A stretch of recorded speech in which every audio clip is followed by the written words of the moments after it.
င်္ဂလာပါရှင်အပတ်စဉ်ဗုဒ္ဓဟူးညပမာတိုင်းသားဘာသာဖြင့်သတင်းတင်ဆက်ခြင်းအစီအစဉ်ကနေပြန်လည်ကြိုဆိုလိုက်ပါတယ်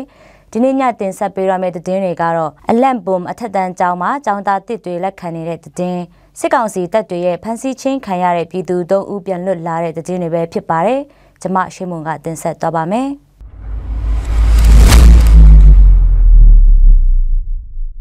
အလန့်ဘုံအထက်တန်းကျောင်းမှာ2023-2024ပညာသင်နှစ်အတွက်ကျောင်းသားတစ်တွေကိုမေလ23ရက်နေ့ကစပြီးစတင်လက်ခံနေပြီဖြစ်တယ်လို့သိရပါတယ်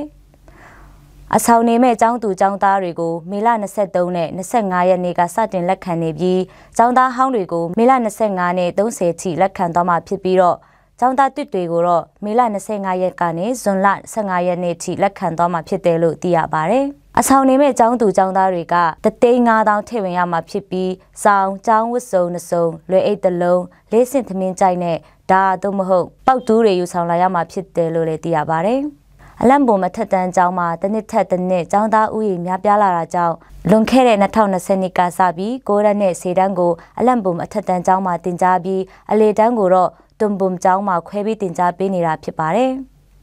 2023-2024ပညာသင်နှစ်အလန့်ဘုံအထက်တန်းကျောင်းမှာ10တန်းဖြည့်ဆို့တဲ့ကျောင်းသားကျောင်းသူ900ကျော်ကနေ300ကျော်ဖြည့်ဆို့အောင်မြင်ခဲ့တာဖြစ်တယ်လို့လည်းသိရပါတယ်။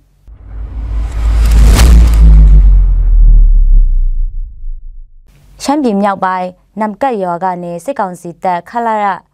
241တပ်ရင်ရဲ့ဖမ်းဆီးခြင်းခံရတဲ့ပြည်သူ3ဦးဟာမေ22ရက်နေ့ညနေပိုင်းမှာပြန်လည်လွတ်မြောက်လာတယ်လို့သိရပါတယ်။စစ်ကောင်စီတပ်ခလာရ241တပ်ကမေ20ရက်နေ့မှာနမ်ကတ်ရွာကတေအုပ်ဆရာလခုမ်လဖိုင်ဇောက်ဖန်းဖောက်ယမ်ကမ်အောင်နဲ့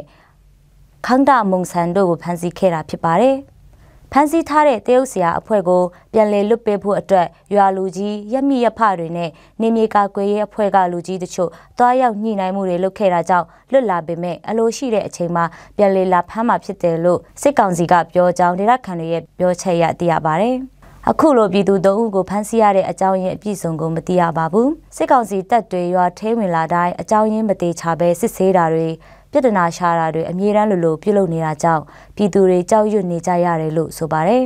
လွန်ခဲ့တဲ့2021ဖေဖော်ဝါရီလ3ရက်နေ့ကစစ်ကောင်စီအာဏာသိမ်းပြီးတဲ့နောက်ပိုင်းစစ်ကောင်စီကိုတော်လှန်နေကြတဲ့တော်လှန်ရေးတပ်ဖွဲ့တွေအများအပြားရှိနေတဲ့ရှမ်းပြည်မြောက်ပိုင်းဒေသကပြည်သူတွေအနေနဲ့စစ်ကောင်စီနဲ့တော်လှန်ရေးတပ်ဖွဲ့တွေကြားမှာစိုးရိမ်မှုတွေနဲ့နေရတယ်လို့သတင်းထောက်ကလန်ကပေးပို့ထားပါတယ်။